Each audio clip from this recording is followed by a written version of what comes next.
My mother was a dressmaker and I would watch her for hours cutting patterns, and she taught me everything that as much as she knew.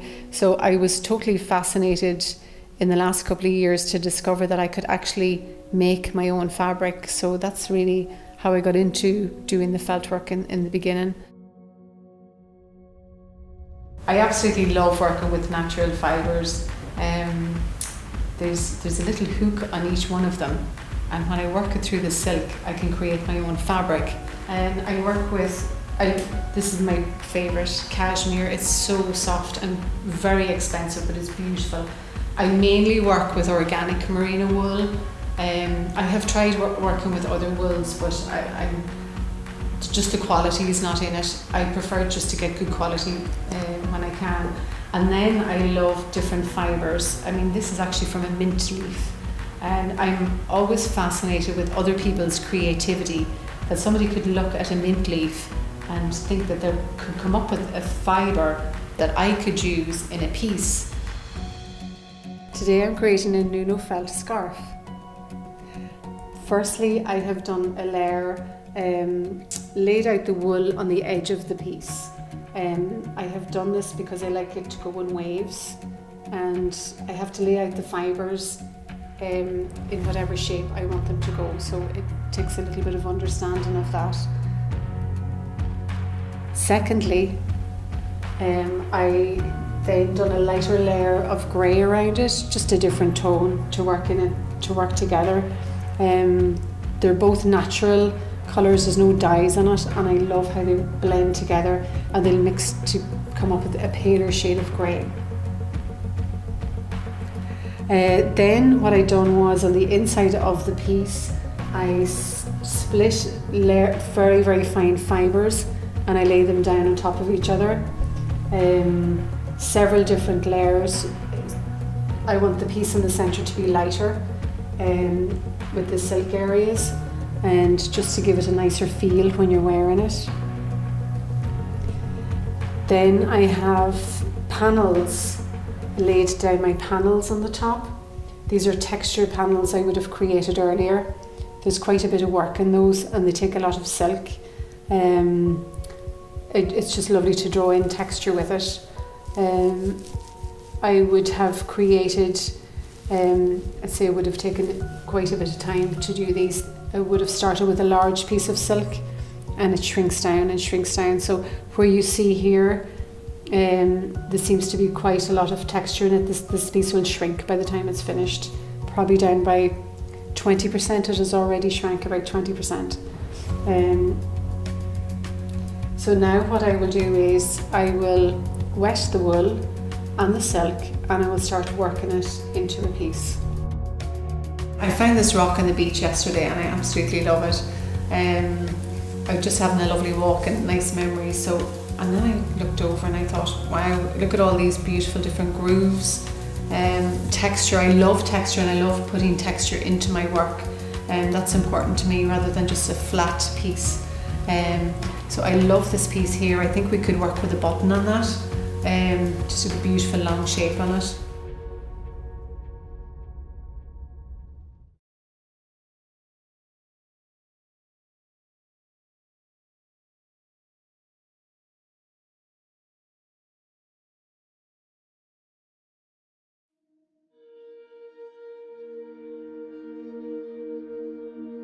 I have these will be 3 buttons for my main piece. There's a lot of work to be done on them yet. I need to sand them, kiln fire them. I still have a base to put on them. Here is one of the bronze pieces ready to be kiln fired. I have it covered in activated carbon and I am really going to be excited to see what the finished colours are going to be like on it. So we'll pop it in here for a few hours. As you can see, these are mass-produced buttons that I have on this piece. I really want my work to be 100% authentic. So I will finish these and these will be the new buttons to replace the mass-produced one, and then I will be happy with my work.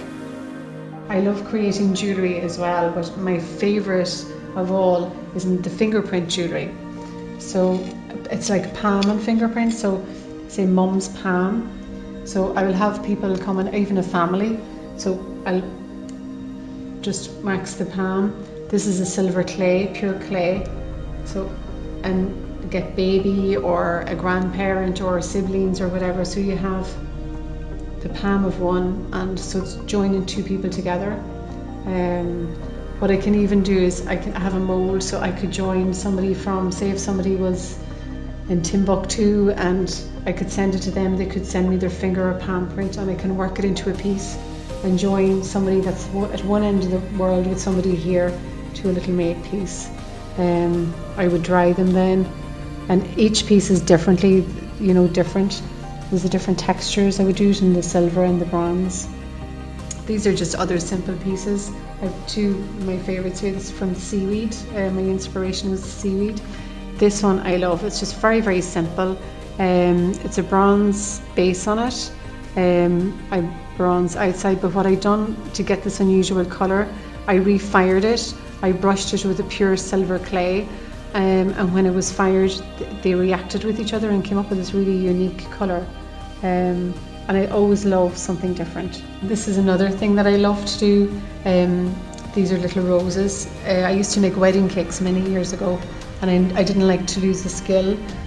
So what I would do is I would dye different layers of clay, and I would make a little leaf, and they're literally, I just build it up layer by layer. They're just something very pretty and delicate. This is just my dad here. It's a story about a medal and my dad. But he wasn't a man he didn't like you buying him gifts, or if you give him a gift, he just would shake his head. He didn't want anybody spending money on him or anything like that. But picture wasn't long before he died, and we were trying to think what would we give him for a gift, and I can't remember, was it Christmas or his birthday? I think it was his birthday. And sure, because he died shortly after. But so my eldest daughter, she said, "Mum, how about, he's been such a great granddad, how about we give him a medal for being such a great granddad?" And I was thinking, oh my God, I love that idea.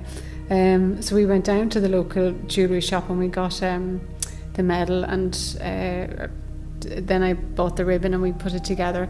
So on that day, everybody was wishing him well and giving him gifts, and he was pushing away everybody's present. And then my daughter said to him, "Dad, we have a lovely our granddad," he said, that we have something for you, but he said it's not a gift or anything, but it's just because you're such a great granddad that we want you to have a medal for being such a great granddad. And my dad, who had a stroke, and it's the first time I'd sort of seen him react to something, he actually put his head forward for my daughter to put he wanted the medal to be placed around his neck, and you could just see he was so excited to have it.